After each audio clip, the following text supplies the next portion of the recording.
Hello, welcome to BioGrades TV.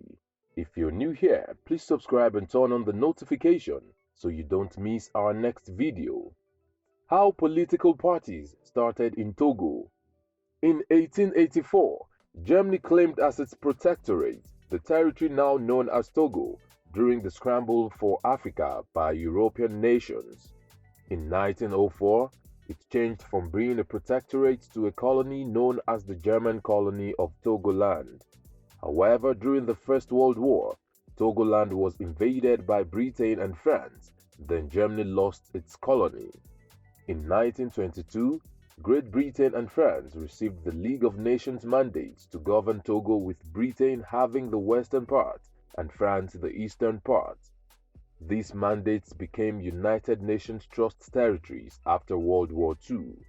But like many other African countries, it was only a matter of time before internal agitations for independence began. Sylvanus Olympio, who is considered the founding father of independent Togo, was the first person to set up a political machinery to champion the cause of independence. Olympio was born into an aristocratic family of mixed Brazilian, Yoruba, and other African descent on the 6th of September 1902 in Pandu in the German protectorate of Togoland. He had his early education at the German Catholic school in Lome, which was built by his uncle Octaviano for the Society for the Divine Word. He then proceeded to study at the London School of Economics, where he studied economics under Harold Lasky.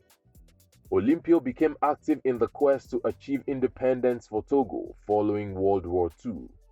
Since Togo was a trustee under the rules of the United Nations, he wrote a petition to the United Nations Trusteeship Council for a host of issues pushing toward independence. His petition in 1947 to the Trusteeship Council became the first petition for resolution of grievances taken to the United Nations. He formed the Committee of Togolese Unity (CUT) on the 13th of March 1941. CUT became the major part that was loud in its opposition of French control over Togo. CUT gradually became more radical, and from 1947 onwards, it made it clear that what the party wanted for Togo was self-determination. However, some elements within the party who were not comfortable with the radical approach of CUT broke away in 1951 and established a new party known as the Union of Chiefs and Peoples of the North, UCPN. Earlier in 1946, the second notable political party had been founded, called the Togolese Party of Progress, TPT. It was founded by Nicolas Grunitzky, who was born of a German father and a Yoruba woman of royalty. In the Representative Assembly elections of 1946, CUT swept the polls and Olympio became council leader. However, the French, who were not so comfortable with CUT's radical approach calls for independence, gave their support to TPT in the 1951 elections, which saw the defeat of CUT in the representative elections. In the Territorial Assembly elections of 1952 and 1955, CUT boycotted the elections, claiming its rival, the TPT, had French support. With CUT missing in action, Nicolas Grunitzky became Prime Minister of the Republic of Togo in 1956 after a referendum. However, in 1958, fresh elections supervised by the United Nations were called for due to irregularities in the referendum.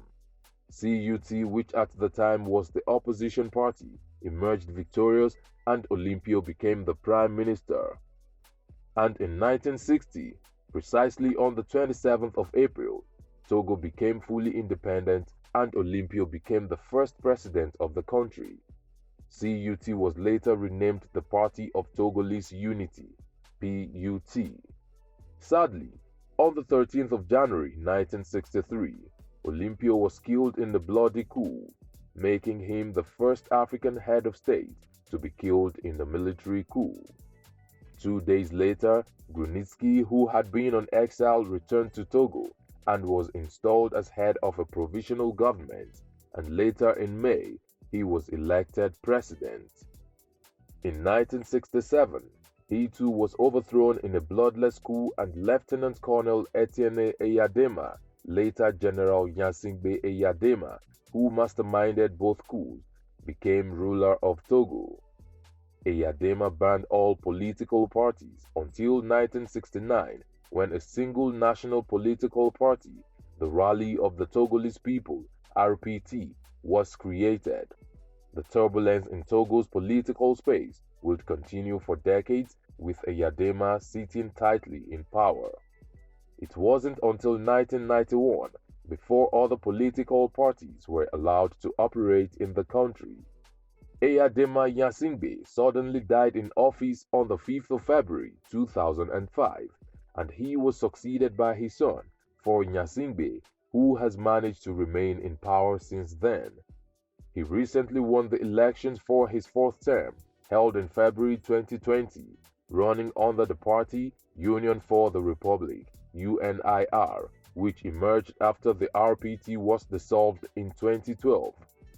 He garnered 72% of the total votes cast, while his closest opponent, Agbeyome Kojo, of the Organization to Build a United Togo Party (OBUTS), had just 18% of the votes.